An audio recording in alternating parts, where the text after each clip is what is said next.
The unexpected heroes. Captain Eliza Reeves stared through the viewport of the diplomatic vessel Olive Branch as Centauri Station rotated slowly against the backdrop of stars. The massive space station served as neutral ground for the ongoing peace talks between the Galactic Confederation and the Nexari Empire, talks that weren't going well. Eliza rubbed her temples, feeling the weight of responsibility press down on her shoulders. As Earth's chief diplomat to the Galactic Assembly, she carried the hopes of billions. Captain Reeves. Lieutenant Chen approached with a data tablet. The Confederation representatives have requested your presence. The session begins in 20 minutes. Eliza nodded, smoothing down her formal Navy uniform adorned with the silver-blue insignia of Earth's diplomatic corps. And the Nexari delegation, already assembled in the chamber. Ambassador Cathal seems agitated. When isn't he? Eliza muttered, taking the tablet to review the agenda. The Nexari Empire had been pushing its borders for decades, absorbing smaller systems and species with ruthless efficiency. Humanity had been a minor player in galactic politics until 3 years ago, when Nexari warships decimated 2 of Earth's outer colonies without warning or mercy. The rest of the galaxy had watched with detached interest. Humans were newcomers, after all, barely a century into faster-than-light travel when most species had been crossing the stars for millennia. Many expected Earth to capitulate immediately or be crushed like so many before them. They hadn't counted on human tenacity. Lieutenant, ensure our security detail is ready. After yesterday's incident, I want everyone on high alert. The incident had been a Nexari aide attempting to access restricted human communication channels, caught by Earth's cybersecurity measures, but officially dismissed as a misunderstanding. Nothing was ever just a misunderstanding with the Nexari. As Eliza made her way through the station's curved corridors, she noted representatives from a dozen species giving her a wide berth. Some watched with curiosity, others with barely concealed disdain. Humans were still considered primitive by many galactic standards. Too emotional, too unpredictable. The Grand Assembly Chamber was an architectural marvel, a perfect hemisphere with seating arranged in concentric rings. The Confederation species occupied one side. The crystalline Lumari, the insectoid Vesci, and a dozen others. The Nexari Empire and its subjugated client races filled the opposite side. In the center sat the neutral arbiters, ancient species that had long ago renounced military ambitions in favor of scientific and cultural pursuits. Their neutrality was both their strength and their weakness. Captain Reeves, rumbled Ambassador Cathal, as Eliza took her seat at the human delegation's table. The Nexari's scaled face was difficult to read, but Eliza had learned to detect the subtle signs of contempt in the way his inner eyelids flickered. We were beginning to think Earth had abandoned these proceedings. Not at all, Ambassador. Unlike some, we take these peace talks seriously. A ripple of murmurs spread through the chamber. The Nexari ambassador's neck frills expanded slightly, a sign of agitation. You speak of peace while your military conducts exercises at the edge of our territory. Cathal's voice carried throughout the chamber. Curious priorities. Before Eliza could respond, another Nexari stepped forward. Commander Talon, the Empire's military attaché. Unlike Cathal, Talon wore his emotions plainly.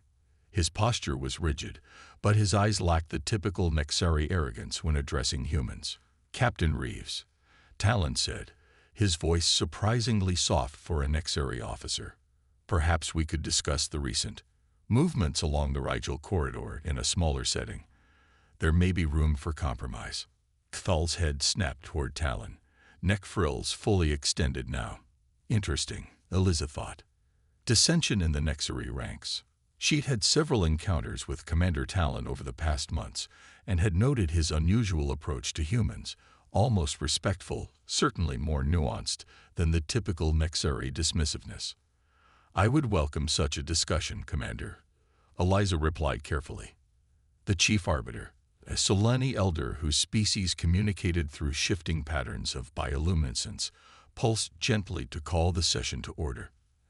As the formal proceedings began, Eliza's personal communicator vibrated against her wrist. She glanced down discreetly. Urgent, nan exarifet movements, philosophy illivial, alpha. She kept her expression neutral despite the surge of adrenaline. Level Alpha meant immediate threat to Earth or its colonies. Somehow, she maintained her composure through 3 hours of circular diplomatic posturing until the session adjourned for a recess. The moment she was alone in the secure Earth diplomatic suite, she activated her quantum-encrypted channel. Admiral Zhang's holographic form appeared, his face grim.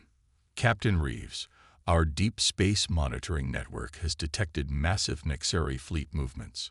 3 battle groups converging on the Epsilon Eridani colony. Eliza's blood ran cold. Epsilon Eridani housed over 2 million human colonists and was barely defended. Evacuation status: impossible in the time frame. The Nexari will arrive within 36 hours. The nearest Confederation forces are 4 days out. And our own assets. Admiral Zhang hesitated. Nothing that could make a difference, at least nothing on the official registry. Eliza caught the subtle emphasis. Admiral, the Phoenix Project has been activated. Authorization came directly from the Security Council. Eliza had heard whispers of Phoenix, a classified military program shrouded in secrecy. What exactly is Phoenix, Admiral? Something that will change everything, Captain. But the Nexari can't know it's coming. We need you to maintain the diplomatic charade a little longer. John's hologram leaned closer. And there's something else. Our intelligence suggests not all Nexari support this offensive. We have reason to believe Commander Talon may be sympathetic to avoiding further escalation. Eliza thought of Talon's unusual behavior earlier. You want me to approach him? That's extraordinarily risky. We're past calculating risks, Captain. We're fighting for survival now. After the Admiral's hologram faded, Eliza stared at the star chart displaying the Epsilon Eridani system. 2 million lives hanging in the balance. The peace talks were clearly a sham, a distraction while the Nexari positioned their forces for a devastating strike. She was still studying the charts when her security officer announced an unexpected visitor, Commander Talon. Send him in, Eliza said after a moment's hesitation. But stay alert. The Nexari officer entered alone, his scaled hands empty in the universal gesture of peaceful intent. Captain Reeves, I come unofficially. That's apparent, given the lack of your ambassador's knowledge. Eliza replied coolly. What can I do for you, Commander? Talon's vertical pupils contracted. It's what I can do for you, and perhaps for both our peoples. I know about the fleet movements toward Epsilon Eridani. Eliza kept her expression neutral despite her shock. And why would a Nexari commander share military intelligence with me? Because this attack was not approved by our full military council. Cathal and his faction have seized control of 3 battle groups. They believe a decisive strike against a major human colony will force Earth's surrender. Talon's neck frills trembled slightly. They underestimate your species. I have studied your history extensively, Captain. Humans don't surrender when cornered. They become more dangerous. You're risking treason by telling me this. I'm trying to prevent the annihilation of both our species, Talon countered. This war has already gone too far. If your colony is destroyed, Earth will retaliate with everything it has. The conflict will escalate beyond control. Eliza studied the Nexari carefully, searching for deception. What exactly are you proposing, Commander? Information. Tactical data on the approaching fleet, shield frequencies, formation patterns, command ship identifiers. Talon produced a small data crystal. This could help your defenses. Why, Commander? Why betray your own people? Talon's eyes seemed to look beyond her. My homeworld was once like Earth, vibrant, diverse, full of potential. Now it's a military outpost serving an endless war machine. Some of us remember what we once were and see echoes of it in your world. He placed the crystal on her desk. Whether you trust this information is your choice. After Talon departed, Eliza immediately transmitted the data to Admiral Zhang. His response was immediate. Data authenticated. Phoenix forces alerted. Maintain your position, Captain. History happens tomorrow.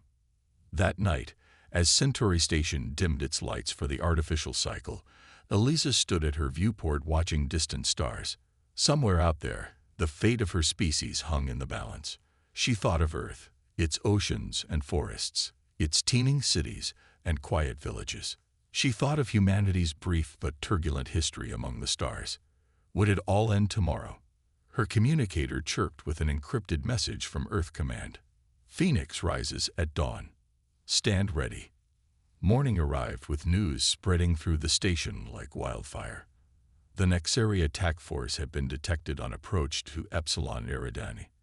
Ambassador Cathal and his delegation were conspicuously absent from the emergency session called by the arbiters. As accusations flew across the chamber, Eliza's communicator vibrated.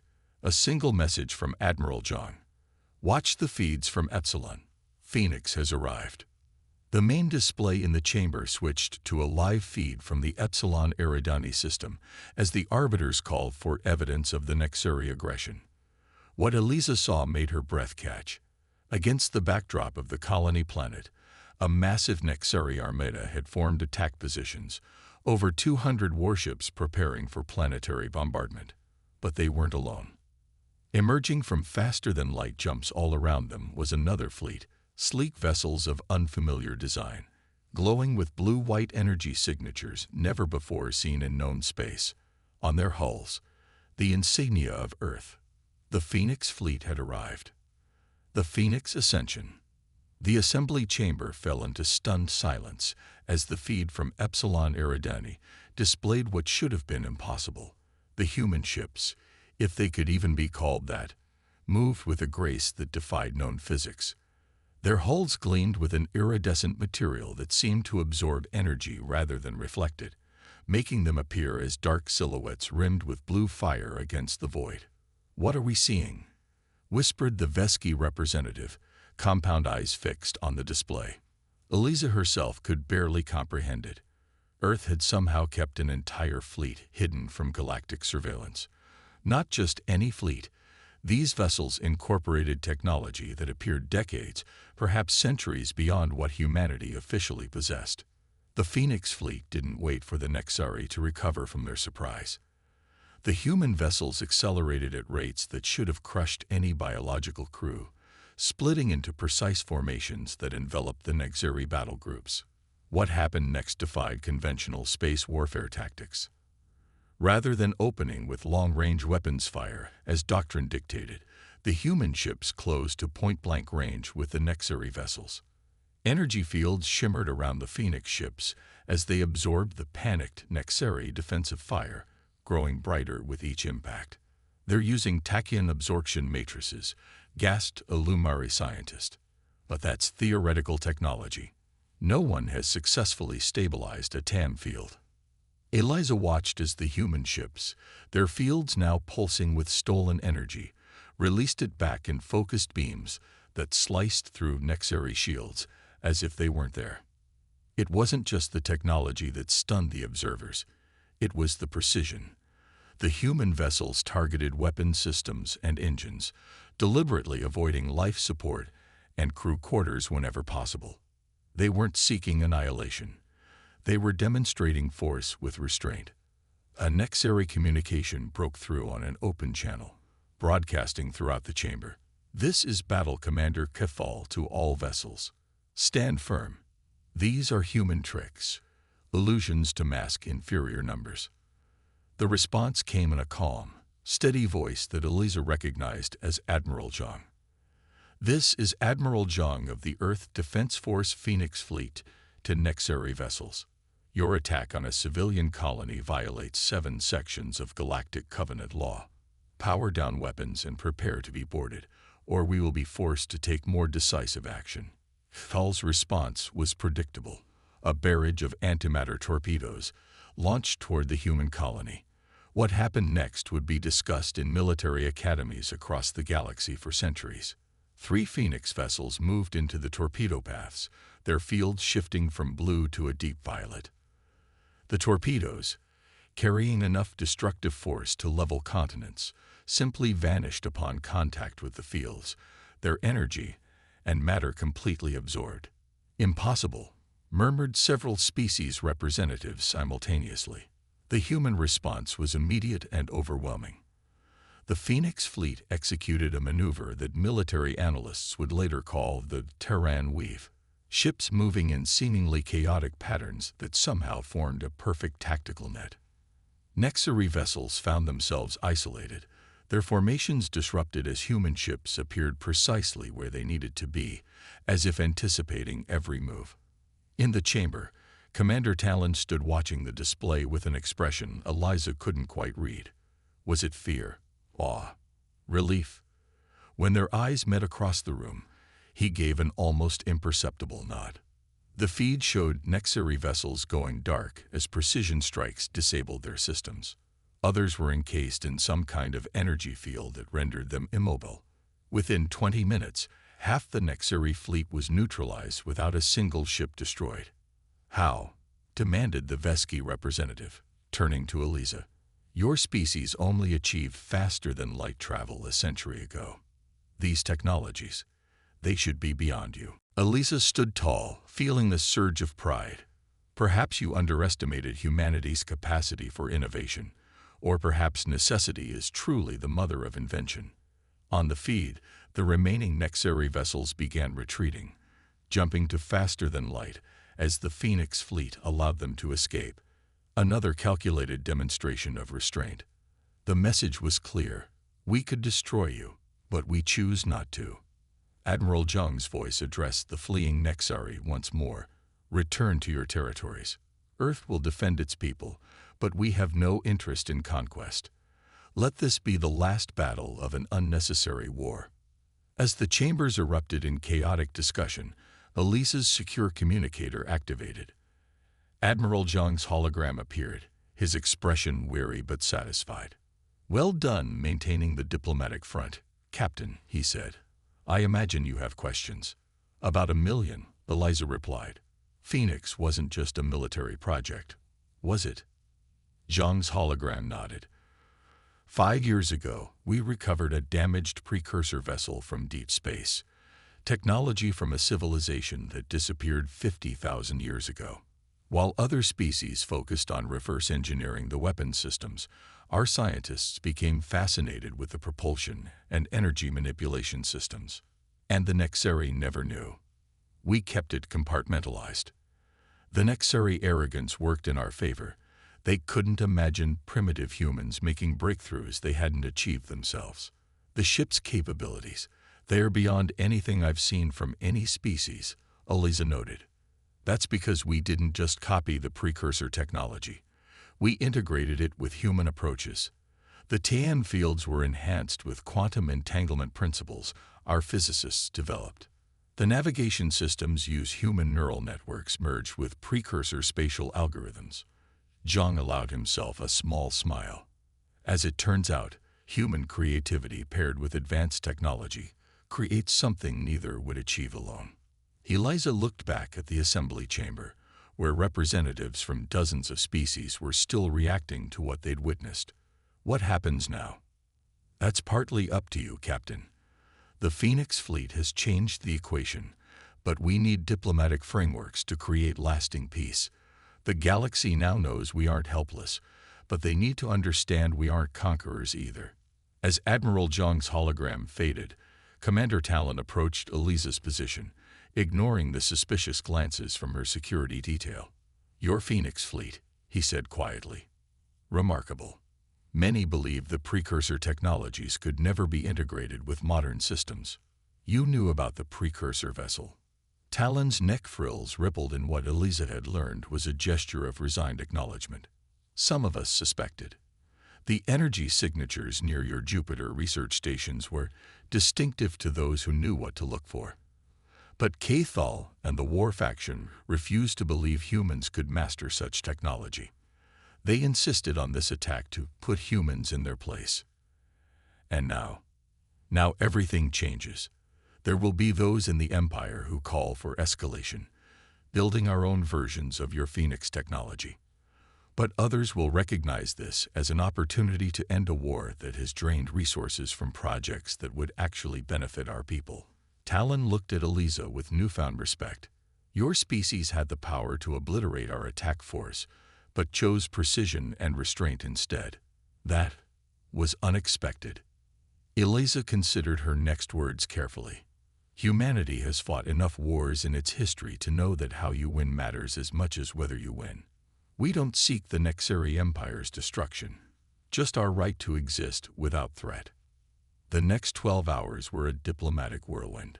The Galactic Confederation, which had been reluctantly supporting Earth primarily to counter Nexari expansion, suddenly became much more attentive to human concerns. Species that had previously dismissed humans as primitive newcomers sent representatives requesting private audiences.